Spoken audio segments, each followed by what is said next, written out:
Bismillahirrahmanirrahim. Assalamualaikum warahmatullahi wabarakatuh. Alhamdulillahirrabbilalamin. Assalatu wassalamu ala asrofil anbiya'i wal mursalin wa ala alihi wa ashabihi ajma'in, amma ba'du. Baik anak-anakku yang dirahmati Allah, semoga kalian dalam keadaan sehat walafiat. Pada kesempatan kali ini kita akan belajar tentang tarikh. Apa itu tarikh? Singkatnya, tarikh adalah sejarah, ya. Kita kenal tarikh sebagai sejarah, yakni sebuah catatan peristiwa di masa lalu secara lengkap dan teratur mengenai berbagai hal yang berkaitan dengan suatu objek. Objek di sini adalah Islam. Kita akan belajar KD 3.1, yaitu mengenal dan memahami sejarah bangsa Arab sebelum Islam. Yang pertama, kita belajar letak geografis Jazirah Arab. Jazirah artinya adalah kepulauan. Arab berasal dari kata Arabia yang berarti gurun pasir atau Sahara. Di sebelah utara Jazirah Arab berbatasan dengan gurun Iran dan gurun Syria, sebelah selatan berbatasan dengan Samudra Hindia, sebelah barat berbatasan dengan Laut Merah, dan sebelah timur berbatasan dengan Teluk Persia. Di sini kita bisa lihat peta penyebaran Jazirah Arab, ya. Meliputi Syam, Madinah, Mekah, Yaman, Hadramaut, Oman, dan Irak. Ya. Jazirah Arab ini merupakan suatu daerah berupa pulau yang berada di antara benua Asia dan Afrika. Jazirah Arab memiliki luas wilayah kurang lebih 3.156.558 km persegi, sepertiganya tertutupi oleh lautan pasir. Jadi bukan hanya dengan pasir saja, tetapi juga dipenuhi pula oleh batu-batu yang besar. Gunung-gunung batu yang tinggi, ya, di antaranya yang paling tinggi adalah Jabal atau Gunung Sarat. Jazirah Arab pada masa itu dihuni oleh 12 juta jiwa, ada juga pendapat yang menyatakan 10 juta jiwa. Dari sisi kondisi cuaca, Semenanjung Arab merupakan suatu wilayah yang kering dan terpanas, ya. Hanya Yaman yang mendapatkan curah hujan yang cukup untuk bercocok tanam secara teratur. Bahasan yang kedua, masyarakat Arab sebelum Islam. Jadi Ibnu Khaldun dalam bukunya Muqaddimah mengungkap bahwa gurun pasir yang gersang serta kondisi lingkungan yang mengitari masyarakat Arab tidak mungkin tidak berpengaruh pada watak penduduknya, ya. Tidak heran jika mereka terkenal dengan wataknya yang keras. Adanya kelas masyarakat juga merupakan fenomena lain dari kehidupan sosial bangsa Arab. Kaum bangsawan selalu diprioritaskan dan dihormati, sedangkan kaum bawahan dikucilkan dan diperlakukan seperti budak. Masuk ke bahasan yang ketiga, yakni kerajaan yang menguasai Jazirah Arab sebelum Islam. Pemerintahan sebelum Islam di Jazirah Arab terdapat dua macam, yaitu pemerintahan yang dipimpin oleh raja pada suatu kerajaan dan pemerintahan yang dipimpin oleh kepala suku. Di antara pemerintahan yang berbentuk kerajaan adalah kerajaan Yaman, Hiroh, dan Syam. Terkait tiga kerajaan ini nanti kalian bisa baca-baca di file PDF yang telah Ustazah share. Selanjutnya, agama yang dianut bangsa Arab sebelum Islam. Yang pertama adalah Yahudi, kedua Majusi, ya, penyembah api, yang ketiga syirik atau paganis. Kebanyakan bangsa Arab pada saat itu menyembah patung berhala, bintang-bintang, dan matahari yang oleh mereka dijadikan sebagai sesembahan selain Allah.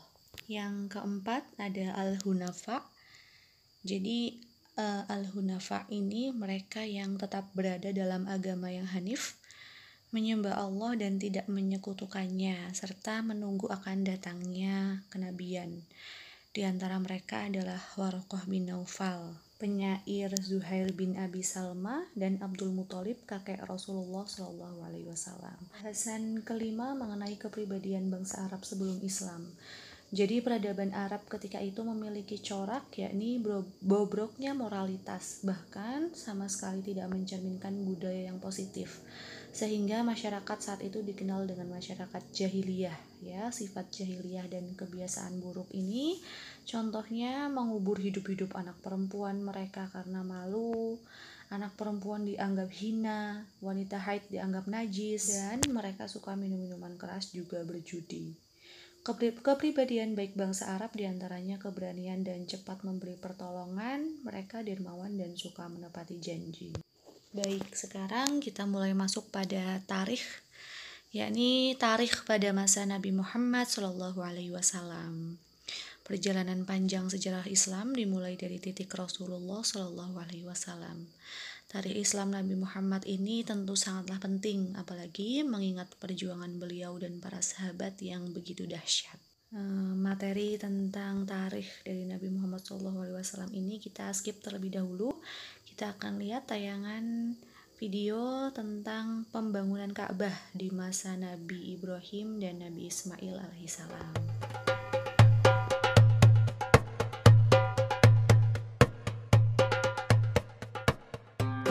Saat berkunjung ke Mekah, Nabi Ibrahim mendapati putranya yang sedang duduk di dekat sumber mata air Zam-Zam. Setelah Nabi Ismail melihat kehadiran ayahnya, ia buru-buru berdiri dan menyambutnya dengan hangat. Kemudian Nabi Ibrahim berkata kepada putranya, "Wahai Ismail, sesungguhnya Allah memberiku suatu perintah." Nabi Ismail menjawab, "Jika demikian, lakukanlah apa yang diperintahkan oleh Allah kepadamu, wahai ayahku." Nabi Ibrahim kembali berkata, "Apakah engkau akan membantuku untuk itu?" Nabi Ismail menaati ayahnya. Ia bersama ayahnya mulai memindahkan dan menyusun batu-batu untuk membangun Ka'bah Baitullah. Nabi Ibrahim membangun Ka'bah dengan bantuan anaknya, yaitu Nabi Ismail, hingga sempurna bangunannya. Lalu datanglah malaikat Jibril membawa sebuah batu hitam dari surga yang disebut dengan Hajar Aswad. Ia memberikan batu tersebut kepada Nabi Ibrahim agar diletakkan di salah satu sudut Ka'bah. Setelah menyelesaikan pembangunan Ka'bah, Nabi Ibrahim dan Nabi Ismail berdiri dan berdoa, "Ya Allah, terimalah dari kami amalan kami. Sesungguhnya Engkaulah yang Maha Mendengar, lagi Maha Mengetahui. Ya Allah, jadikanlah kami berdua orang yang tunduk patuh kepada Engkau, dan jadikanlah di antara anak cucu kami umat yang tunduk patuh kepada Engkau, dan tunjukkanlah kepada kami cara-cara dan tempat-tempat ibadah haji kami, dan terimalah tobat kami. Sesungguhnya Engkaulah yang Maha Penerima tobat, lagi Maha Penyayang." Nabi Ibrahim dan Nabi Ismail berdoa kepada Allah untuk kesejahteraan anak cucu mereka. Selain itu, mereka juga berdoa agar Allah mengutus seorang Rasul dari keturunan mereka yang dapat menunjukkan manusia ke jalan yang lurus. Ya Allah, utuslah untuk mereka seorang Rasul dari kalangan kami, yang akan membacakan kepada mereka ayat-ayat-Mu dan mengajarkan kepada mereka Al-Quran dan As-Sunnah, serta menyucikan mereka. Sesungguhnya Engkaulah yang Maha Kuasa, lagi Maha Bijaksana. Allah Subhanahu wa Ta'ala mengabulkan doa Nabi Ismail dan ayahnya. Allah mengutus seorang nabi dari keturunan Ismail, yaitu Nabi Muhammad SAW, seorang rasul yang mengajak seluruh manusia untuk menyembah Allah dan meninggalkan penyembahan terhadap berhala. Beliau juga mengajarkan budi pekerti yang luhur dan mulia, sebagaimana sesuai dengan doa Nabi Ismail dan ayahnya. Namun pada saat Nabi Muhammad SAW berusia 30 tahun dan belum diangkat menjadi rasul pada saat itu, bangunan Ka'bah sempat diperbaiki akibat banjir bandang yang melanda kota Mekah. Sempat terjadi perselisihan antar kepala suku atau kabilah ketika hendak meletakkan kembali batu Hajar Aswad. Namun berkat penyelesaian oleh Nabi Muhammad, perselisihan itu berhasil diselesaikan tanpa ada pihak yang dirugikan. Demikianlah kisah Nabi Ibrahim alaihissalam yang membangun Ka'bah di Mekah. Semoga dengan kisah ini kita dapat mengambil hikmah dan tidak meninggalkan kewajiban kita untuk beribadah kepada Allah Subhanahu wa Ta'ala. Amin ya Rabbal Alamin. Sekarang kita masuk bahasan selanjutnya tentang serangan pasukan bergajah ke Ka'bah. Ya, kita lihat tayangan berikut ini.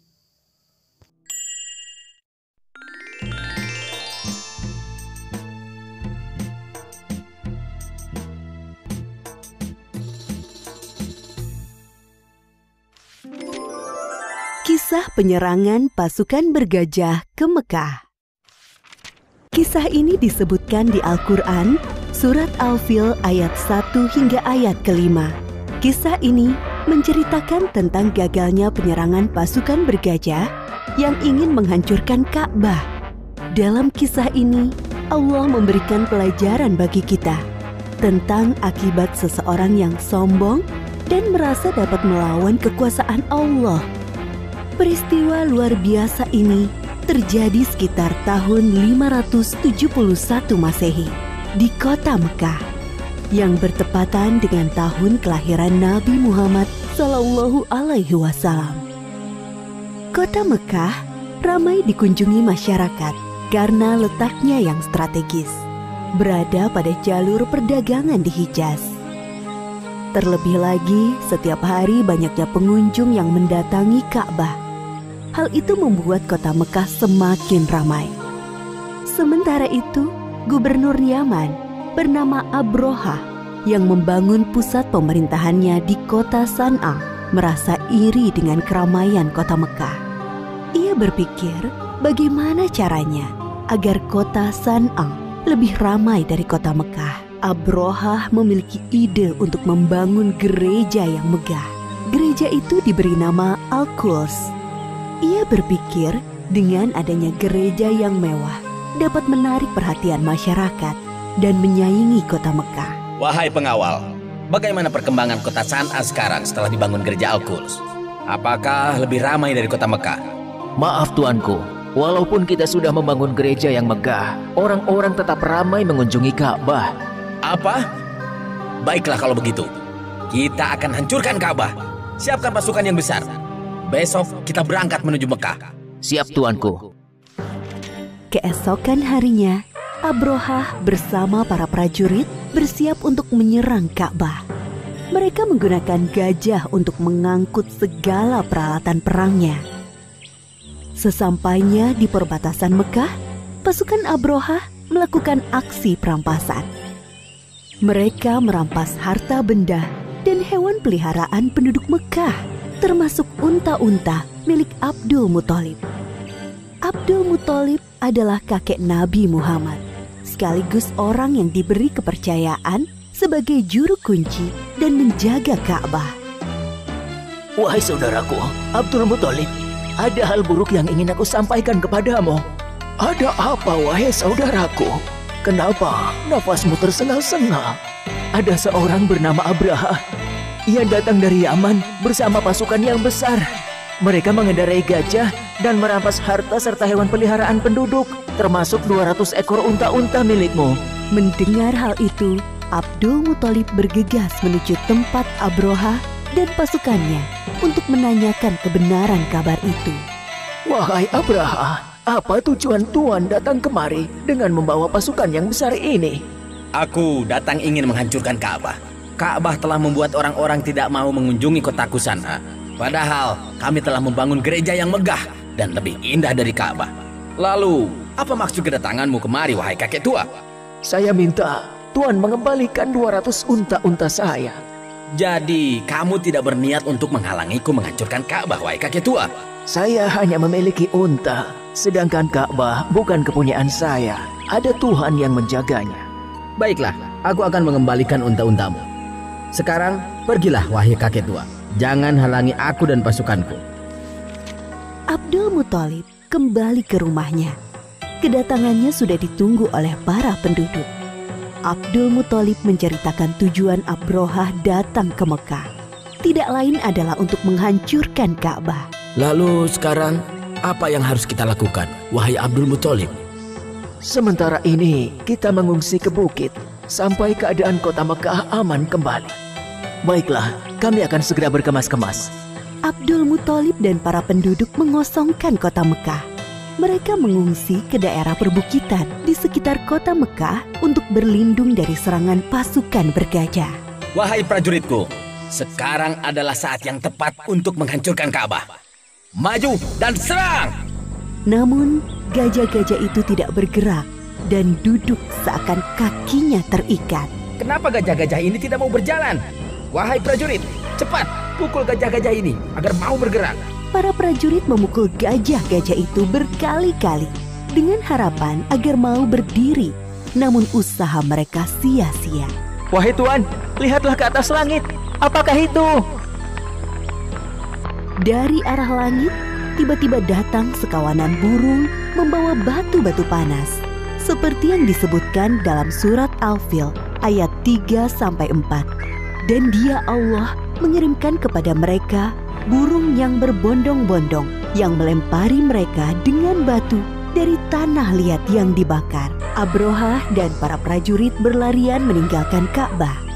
Hanya beberapa langkah mereka bergerak, tubuh mereka kepanasan dan sendi-sendi mereka terlepas terkena serangan burung ababil. Akhirnya satu persatu para prajurit meninggal karena tidak kuat menahan rasa panas dari batu yang dilemparkan burung ababil, termasuk Abrohah, sang pemimpin pasukan bergajah. Demikianlah kisah penyerangan pasukan bergajah yang dipimpin Abrohah ke Mekah. Pelajaran yang dapat kita ambil dari kisah ini diantaranya, jangan mudah merasa iri dan dengki dengan kenikmatan yang didapatkan orang lain, karena bisa mengundang hal buruk terjadi. Orang yang sombong dan suka mengambil hak orang lain akan diazab oleh Allah dengan siksa yang pedih. Bagi Allah tidak ada yang mustahil terjadi. Jika Allah menghendaki sesuatu terjadi, maka tidak ada yang bisa menghalangi. Allah Maha Kuasa atas segala sesuatu. Wallahu a'lam bishawab. Baik, itu tadi materi tarikh pada kesempatan hari ini. Jika ada pertanyaan silakan bisa ditanyakan. Kalian juga nanti bisa baca modul tarikh dan file PDF yang telah Ustazah share. Setelah ini akan ada kuis. Kalian bisa jawab pertanyaan dengan baik. Kita akhiri dulu pertemuan kita pada kesempatan hari ini dengan hamdalah dan doa kafaratul majelis. Alhamdulillahirabbil alamin. Subhanakallahumma wa bihamdika asyhadu an la ilaha illa anta astaghfiruka wa atubu ilaik. Akhirul kalam. Assalamualaikum warahmatullahi wabarakatuh.